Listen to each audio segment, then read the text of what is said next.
Forget GT3, forget Super Formula, I have found the most chaotic series on iRacing, and it's the GT4 Challenge. And we are starting here at Road Atlanta in the mid-pack, and I am bracing myself for the carnage that is surely going to await as we get ready to get underway. The safety car then is in, we are getting ready to go green and we are underway, and we'll have the inside line here through to, oh my goodness me. Can you believe it? We're already around. We got squeezed then on the apex from Kai Amler, and it sounds like there was more carnage to follow. Unbelievably, we didn't get a big hit, but look at this. Cars strewn across the track, and we've barely crossed the start-finish line. What on earth happened there? Well, we're looking at it from the driver just behind us. You can see Amler give me no room on the inside then, and then here's Christopher Schumacher taking avoiding action, getting tagged, not once but twice, and then more hits as well. So that is a disastrous start to this race. We rejoin the live action on lap 2. I am running in P23. Unbelievably, I didn't get a meatball flag, and I'm not too sure that I've got significant damage. I think I'm running relatively well here, and that gives me a chance maybe to get some of these positions back, but we've dropped 8 positions just within the opening phase of this race. Many other drivers even worse off than me. They're in pit lane or they've retired from this race. I do have 9x though, which is a huge number of incident points this early on in the race, so I've got to be careful about that. But we're coming down the back straight here then, and just up ahead Andrew Helmsley is just going to try a move down the inside of Wemyss. Yes, and it looks like he might have the move done. Does he? No, Wemyss defends. They're side by side. I'm going to try and squeeze around the outside here. Oh, but I just get pushed out of room there by the Mercedes driver, by the number 29. I'm going to have to settle in behind. So we're still in P23 then as we head on to lap 3 of this race. But we have closed up on a couple of the drivers up ahead. There are positions to be gained here. Let's see how far up into the top 20 we might be able to get here as we come through the start of the S's. Certainly an incident there. One driver has disappeared off to our right hand side, so that will be another position gained. A whole snake of cars just further up the road as well. Actually, with a bit of luck, we may well have a number of positions we can challenge for here. More yellow flags out. There's a driver off to the left hand side. That's Lyons. He's definitely out of the race. He's stacked his car there into the barrier on the left hand side. For now though, I'm still concentrating on putting pressure on Wemyss up ahead. I've got pressure coming from behind as well, so I've really got to try and clear this Mercedes as quickly as I can. I'm tucked right underneath his rear wing here in his slipstream on the big back straight. I'm going to peel to what will become the outside of the next corner. I've got lots of overspeed. I wonder if Wemyss is carrying some damage. And now once again we've got Helmsley up ahead, and he's going to be my next target here as we get into the chicane. Just try and coax the car through here, get early on the gas if I can on the exit, and as we get forward onto lap 4 I have closed right in on Helmsley up ahead, and I'm hoping that down the back straight once again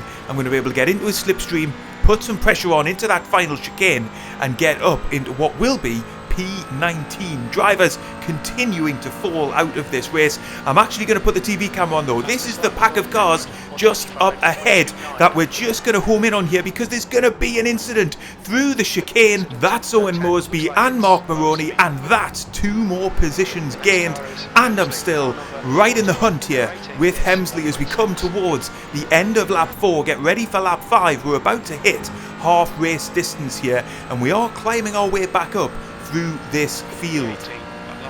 The first sector of this lap, very, very difficult to execute an overtake, particularly as we climb the hill and then get back down through the S's. And yet, throughout this race, the driving is so aggressive from others in this field. You're seeing drivers attempt moves into gaps that are only ever going to close, and I think that's partly why we're seeing so many incidents here already through the first half of this race. We all keep it neat and tidy there though, so each of the drivers around me there managed to get through that section of track. That's allowed me to stay in touch with Helmsley up ahead. We're just 0.2 seconds behind, and we've actually got 2 more drivers, Adam Koenig and David Miller just up ahead, who actually are running in 15th and 14th. I'm up to P17 now, so we are making progress here. And speaking of progress, surely I'm going to be able to challenge Hemsley here as we get onto the big back straight once more. I'm going to peel to the outside once again and hope that my overspeed sustains itself from that bit of slipstream that I've got. It does look like I'm going to be ahead into the braking zone. Hemsley keeping to that inside line though. We are later on the brakes. I am able to hit the apex and we claim another position.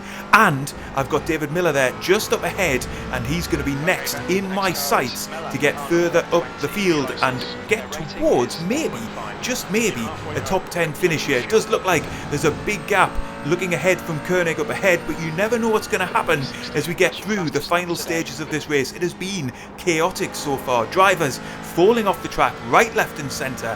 Who's to say that there won't be more incidents as we get into the final stages here?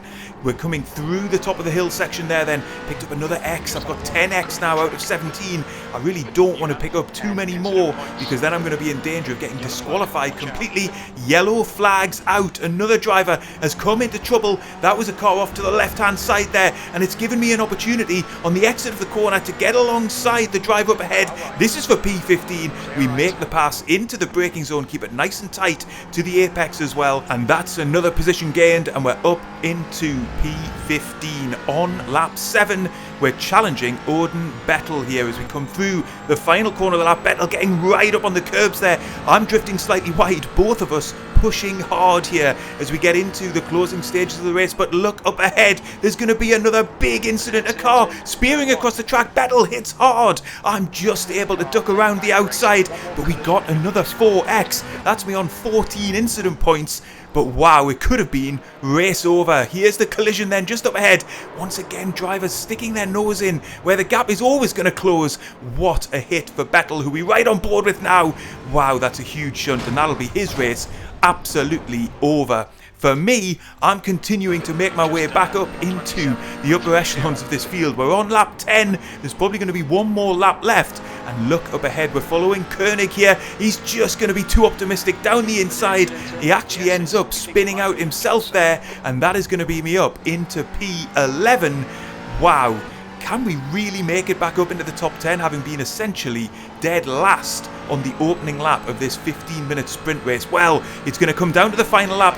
Two drivers up ahead, Johnson and Karka, are fighting each other hard. Once again, we're going to get the TV camera out here.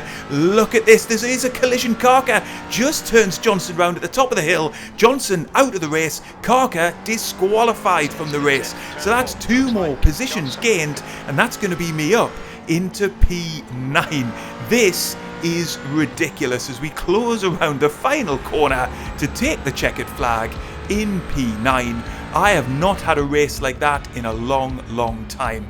We gained iRacing, somehow we came home in the top 10. Our safety rating got an absolute battering though. But despite all of that, it was good fun. I hope you've enjoyed the race. If you have, I think you'll really enjoy one of the race videos up on screen now.